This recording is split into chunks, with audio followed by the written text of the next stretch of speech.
ప్రేక్షకులకు నమస్కారం అండి. ఎక్కువ ధాతు వృద్ధి ఔషధాల గురించే మనం వీడియోలు చేస్తున్నాం ఇప్పుడు. ఎందుకంటే దానికి సంబంధించిన ఫోన్లు అనేకం వస్తున్నాయి మాకు.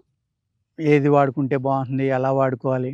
నరాల వీక్‌నెస్ ఉందని గాని, పార్కిన్సన్స్ ఉందని గాని, అనేక మంది కేసులు పార్కిన్సన్స్ లేకపోతే మయోపతి. మయోపతి అంటే ఏంటంటే మీ బాడీలో ఒక ఆటో ఇమ్యూన్ అనమాట అది. 2 రకాలైన సెల్స్ అతిగా పుట్టి 2 దెబ్బలాడుకొని 2 చనిపోతాయి. దానివల్ల ఏమవుతుందంటే 10 ఏళ్ళు, 15 ఏళ్ళు పిల్లలు కూడా ఈ మధ్యన మాకు కంప్లెయింట్ వస్తున్నాయండి. ఏ విధంగానంటే, "మొన్నటిదాకా బానే ఉన్నాడు సార్. ఇప్పుడు సరిగ్గా నడవట్లేదు. ఏదైనా మెట్లెక్కినా పట్టుకుని ఎక్కుతున్నాడు. కూర్చున్నా, నుంచున్నా సరిగ్గా స్పీడ్‌గా నుంచోలేకపోతున్నాడు. తొందరగా కూర్చోలేకపోతున్నాడు. అలాగే నడిచేటప్పుడు తూలుతున్నాడు. జాగ్రత్తగా పట్టుపట్టి నడుస్తున్నాడు." ఇటువంటి లక్షణాలు ఏది కనపడినా కూడా మయోపతికి దగ్గర సంబంధం ఉన్న లక్షణాలండి ఇయి. ఇలా ఉన్నప్పుడు ఏం చేస్తారంటే, మీరు అర్జెంట్‌గా ఒక మంచి ఆయుర్వేద గాని, యునాని గాని, హోమియోపతి గాని ఇటువంటి వాళ్ళని అడగండి. ఎందుకంటే ఆటో ఇమ్యూన్‌లో ట్రెడిషనల్ మెడిసిన్స్‌లోనే మంచి మంచి మందులున్నాయండి. మేము కొన్ని కొన్ని కేసులు చేసాం. ఆల్రెడీ ఇప్పుడు అమెరికా కేస్ ఒకటి చేస్తున్నాము. చాలా ఇబ్బందిలో ఉండేవారు. 3 నెలల్లోనే అద్భుతమైన రిజల్ట్ వచ్చింది. 6 నెలలయింది ఇప్పటికి వాడుతున్నారింకా. కంటిన్యూగా వాడతామని అంటున్నారు. అంత క్రితం వాళ్ళు అల్లోపతిలో అనండి, లేపోతే మోడర్న్ మెడిసిన్ అవండి, లక్షలు లక్షలు ఖర్చు పెట్టారు. ఆ డోసులు అలా పెరుగుతానే ఎళ్తున్నాయి కానండి, కనీసం ఆపితే చాలండి మీకు దండం పెడతానని వచ్చారనమాట. చాలా ఫ్రస్ట్రేషన్‌లో అంటే నిరాశ, నిస్పృహతోటి మన దగ్గరికొస్తా ఉంటారండి. ఇంక మన జీవితం ఇంతే, మనకి తగ్గదు అన్న ఇదిలో డాక్టర్లు కూడా చెప్తారు. దీనికి మందు లేదు. చాలా కష్టం ఇది కంట్రోల్ అవ్వటం. అదృష్టవశాత్తు అయితే అవ్వచ్చు. కొత్త మందులేమన్నా వస్తే మీ అదృష్టం అన్నట్టుగా చెప్తారు డాక్టర్లు కూడా. అటువంటి కేసులు కూడా కొన్ని మేము చేయగలుగుతున్నామండి. అలాగని అందరికీ చేసేస్తామని కాదు. 100లో 10, 20 మందికి చేయగలిగినా మేము చాలా ఆనందపడతాం. ఎందుకంటే మందు లేని వాళ్ళకి మందిచ్చి వాళ్ళ జీవితాన్ని కాపాడుకునే వాళ్ళం అవుతాం కదా! ఆ కాపాడడం అనేది ఆ పేషెంట్ కంటే ఎంతో ఆనందిస్తాం అన్నమాట మేము. యెస్, మేము చేయగలిగామని ఒకటి. రెండోది వాళ్ళ జీవితాన్ని కాపాడాం. భగవంతుడు వాళ్ళ ఆత్మ సంతోషంగా ఉంటే, ఆ ఆత్మ యొక్క దీవెనలే మాకు అందుతాయి అనే ఉద్దేశంతోటి నేను ఆయుర్వేద చేస్తూ ఉంటానండి. ఇక్కడ నేలతాడి గడ్డ అనేక లేహ్యాల్లో దీని గురించి చెప్పాను మీకు. మ్యాన్ పవర్ పెంచే మందుల్లో గాని, వీటిల్లో గాని. ఈ మ్యాన్ పవర్ పెంచి మందులన్నాటిల్లోనిని ధాతు వృద్ధి చేసే గుణాలు చాలా తక్కువ వాటిల్లో ఉంటాయండి. వేటిల్లో ఉంటాయంటే నేలతాడి, అదేవిధంగా నీటి గొబ్బి గింజలు అంటారు. నీటి గొబ్బి అంటారు. ఆ గొబ్బి గింజలు, అలాగే లవంగాలు, జాజికాయ, జాపత్రి, జాజి పువ్వు, ఈ మందులు మీకు బాడీలో అద్భుతంగా ధాతువుల్ని పెంచే మెడిసిన్స్ అండి. చాలా బాగా పనిచేస్తాయన్నమాట ధాతు వృద్ధికర ఔషధాలు. ఈ ధాతువులు పెరిగితే ఏమవుతుందంటే మీకు ముసలితనం తొందరగా రాదు. మీ బాడీలో ఇమ్యూనిటీ అనేది కొంచెం కూడా తగ్గదు.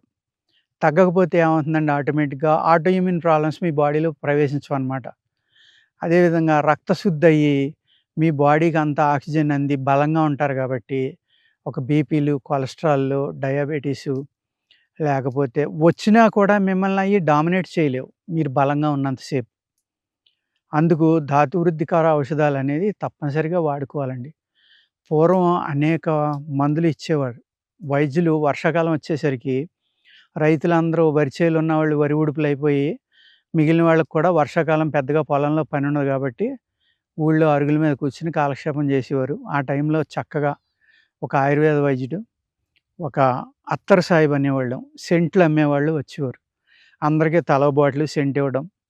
అదే అందరికీ సిద్ధ మకరధ్వజం అని, ఇంకోటని, ఇంకోటని ఈ బంగారు భస్మాలతోటి చేసినయి ధాతువుల్ని పెంచేయి అద్భుతమైన మెడిసిన్స్ అనమాట. భస్మాలతోటి ఎక్కువ చేసి పట్టుకొచ్చేవారాళ్ళు.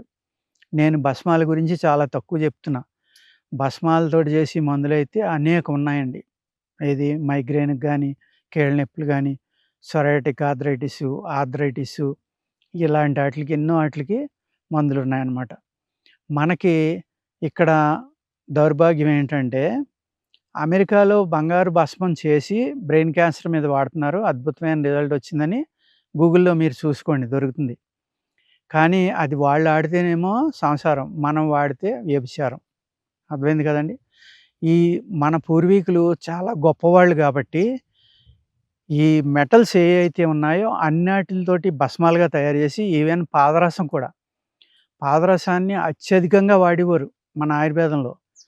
ఇది ఎంత మైన్యూట్ ప్లేస్‌కైనా సరే ఇమ్మీడియేట్‌గా బాడీలో స్ప్రెడ్ అయ్యే గుణము, ఈవెన్ మన తల వెంట్రుకలోకి, శరీరం మీద వెంట్రుకల్లోకి ఎళ్ళగలిగేటంత చిన్న పార్టికల్ అయ్యి, ఆ మెడిసిన్ అనే దాన్ని దీన్ పాదరసంలో ఉన్న అద్భుతమైన గుణం ఏంటంటేనండి, దాంట్లో నూరితే ఏదైనా మూలికను నూరి దాన్ని భస్మం జేస్తే, ఆ మూలికలో ఉన్న లక్షణాలన్నీ కూడా పాదరసం తీసుకుంటుంది. అందుకు పాదరస భస్మం అనేక మూలికలతోటి నూరి ఎన్నో సార్లు భస్మంగా తయారు జేసి, ఆ భస్మాన్ని మనకు ఆయుర్వేదంలో వాడేవారు.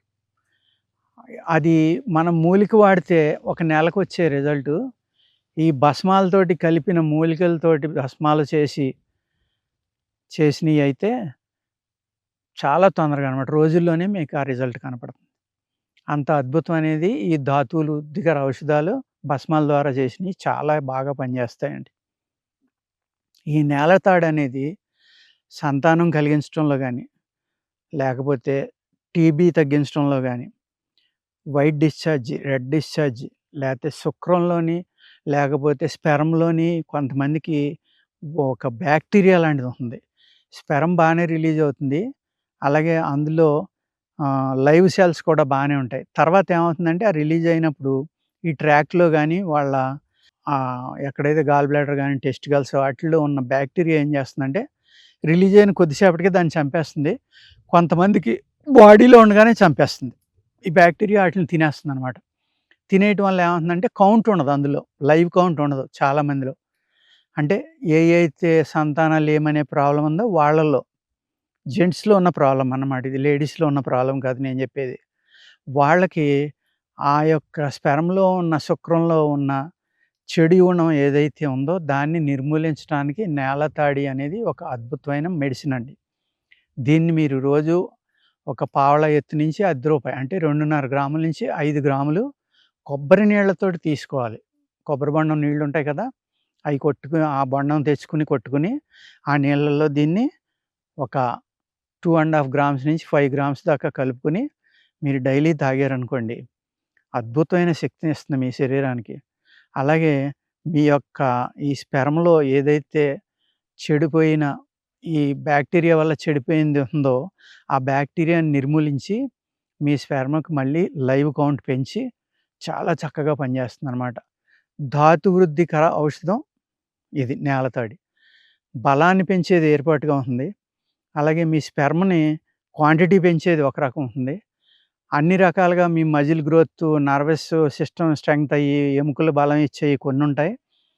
ధాతువులు అంటే మెటల్స్ అనమాట. మన బాడీలో మెటల్స్ ఉంటాయి. ఆ మెటల్స్ పెరిగినప్పుడే మనకి ముసలితనం రాదు. 45 దాటాక ఏమవుతుందంటే మన బాడీ ఈ ధాతువుల్ని ప్రొడ్యూస్ చేయడం తగ్గించుకోవటం మొదలుపెడుతుంది. అంటే గుర్రం ముందరకు పరిగెత్తి వెనక్కి పరిగెట్టడం మొదలుపెడుతుందనమాట అక్కడి నుంచి. అప్పుడు ముసలితనం అనేది మనకు స్టార్ట్ అవుతుంది. తల నెరిసిపోవటం, వెంట్రుకలు రాలిపోవడం, లేకపోతే శరీరం మడతలు పడడం, అలాగే ఈ ఏదైతే మనం మ్యాన్ పవర్ ఉన్నదో అది తగ్గిపోవడం మొదలుపెడతాయి. అదేవిధంగా కీళ్ళ నొప్పులు, కాళ్ళ నొప్పులు, లేకపోతే హైట్ తగ్గటం. 60-70 ఏజ్ వచ్చేసరికి 55, 60, 70 ఆ ఏజ్‌లో 1 ఇంచ్ నుంచి 2 ఇంచెస్ తగ్గిపోతాం. లేడీస్ అయితే 45, 60 మధ్యనే తగ్గిపోతారు. జెంట్స్ అయితే ఇంకొక 5-10 ఏళ్ల తర్వాత తగ్గడం మొదలుపెడతారు. ఏమీ జరగకుండా మనం ఆరోగ్యంగా ఉండాలంటే, ఈ ధాతు వృద్ధికర ఔషధాలు తప్పనిసరిగా తీసుకోవాలండి. ఈ నేలతాడనేది మీరు పంచదార, నెయ్యి కలిపి కూడా తినొచ్చనమాట. రోజు ఒక అర తులం నుంచి తులం కనుక మీరు 6 నెలలు, 3 నెలల నుంచి 6 నెలలు మీకు ఎటువంటి సైడ్ ఎఫెక్ట్ లేదు దీనివల్ల నాకు చాలా బాగా పడ్డంది అనుకున్న వాళ్ళు తిన్నారనుకోండి, ఒక అద్భుతమైన రసాయనంగా ఇది మీకు ఉపయోగపడి, మీ శరీరానికి మళ్ళీ యవ్వనం కూడా ఇస్తుందిది. అంత అద్భుతమైన మూలిక నేలతాడండి. అందుకనే దీన్ని లేహ్యాల్లో కలుపుతూ ఉంటాం మేము. ఓకేనా? నమస్కారం.